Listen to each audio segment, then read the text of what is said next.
शेतकरी मित्रांनो, हुमणी अळी हे नाव ऐकलं तरी अनेकांच्या कपाळावर आठ्या येतात. कारण ही कीड म्हणजे एक मोठी डोकेदुखी आहे.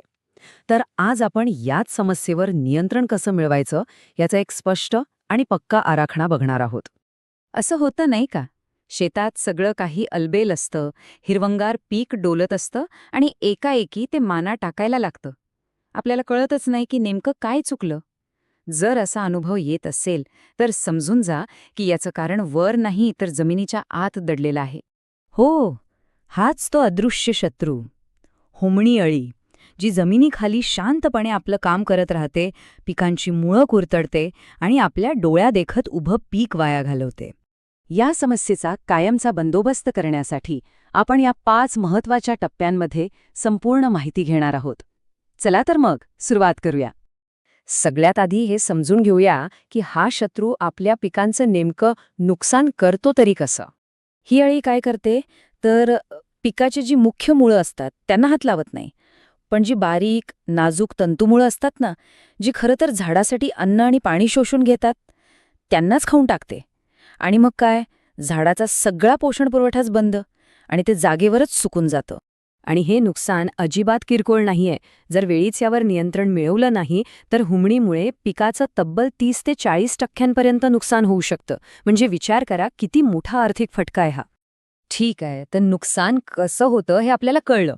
पण आता शत्रूला जरा आणखी जवळून ओळखायला हवं. कारण कोणत्याही शत्रूवर मात करायची असेल तर त्याचं जीवनचक्र समजून घेणं ही सगळ्यात पहिली आणि सगळ्यात महत्त्वाची पायरी आहे. बघा, हुमणीचं आयुष्य ना या 4 टप्प्यांमध्ये विभागलेलं आहे. सगळ्यात आधी जमिनीतून बाहेर येतो तो प्रौढ भुंगा. मग तो घालतो अंडी. या अंड्यांमधून बाहेर येते ती आपली मुख्य शत्रू अळी.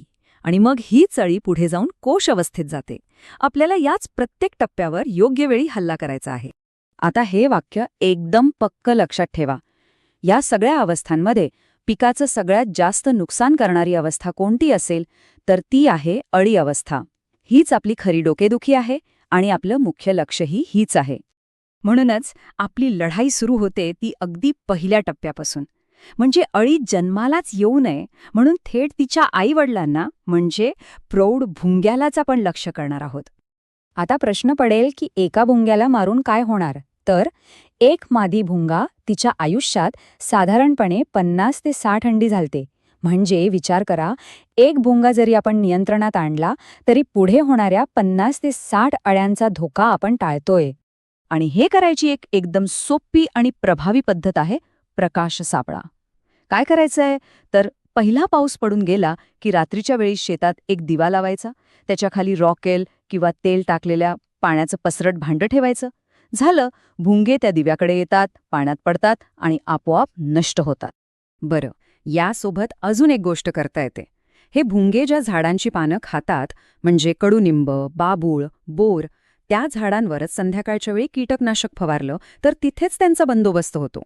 चला, भुंग्यांचं तर आपण बघितलं, पण आता येऊया आपल्या मुख्य लढाईकडे.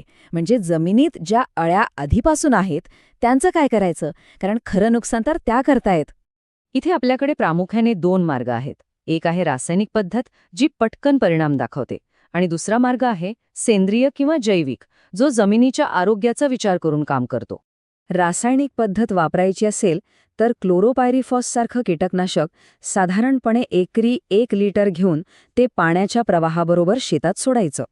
किंवा मग थेट मुळांच्या जवळ जाईल अशा प्रकारे आळवणी करायची. आणि जर सेंद्रिय पद्धतीचा विचार करत असाल तर निंबोळी पेंड हा एक उत्तम पर्याय आहे. किंवा मग मेटारायझियम ॲनिसोप्लीस सारखी जी मित्र बुरशी असते ना, तिचा वापर तर खूपच फायदेशीर ठरतो. कारण ही बुरशी अळीला नैसर्गिकरित्या संपवते आणि जमिनीलाही काही नुकसान पोचवत नाही. पण खरं सांगायचं तर फक्त रासायनिक किंवा फक्त सेंद्रिय असा कोणताही एकच मार्ग वापरण्यापेक्षा ह्या सगळ्यांचा मिळून एक पक्का प्लॅन बनवणं जास्त महत्त्वाचं आहे. आणि यालाच म्हणतात एकात्मिक कीड व्यवस्थापन. तर हुमणीवर कायमस्वरूपी नियंत्रण मिळवण्यासाठी काय काय लक्षात ठेवायचं? पिकाच्या काढणीनंतर खोल नांगरणी करायची. शेणखत वापरताना ते पूर्ण कुजलेलं असल्याची खात्री करायची. भुंगे बाहेर येतात त्या काळात प्रकाश सापळे लावायचेच. आणि सगळ्यात महत्त्वाचं, किडीच्या योग्य अवस्थेवरच योग्य उपाययोजना करायची. तर या सगळ्या चर्चेचं सार काय? तर हुमणीसाठी कोणताही एक जादुई किंवा एकच रामबाण उपाय नाही. यशस्वी व्हायचं असेल तर तिच्या जीवनचक्राला समजून घेऊन प्रत्येक टप्प्यावर विचारपूर्वक हल्ला करणारी एक सुनियोजित रणनीतीच आपल्याला बनवावी लागेल. आता शत्रूचा सगळा डावपेच आपल्या लक्षात आला आहे. मग पुढच्या हंगामासाठी आपली रणनीती तयार आहे का याचा विचार आजच करायला हवा.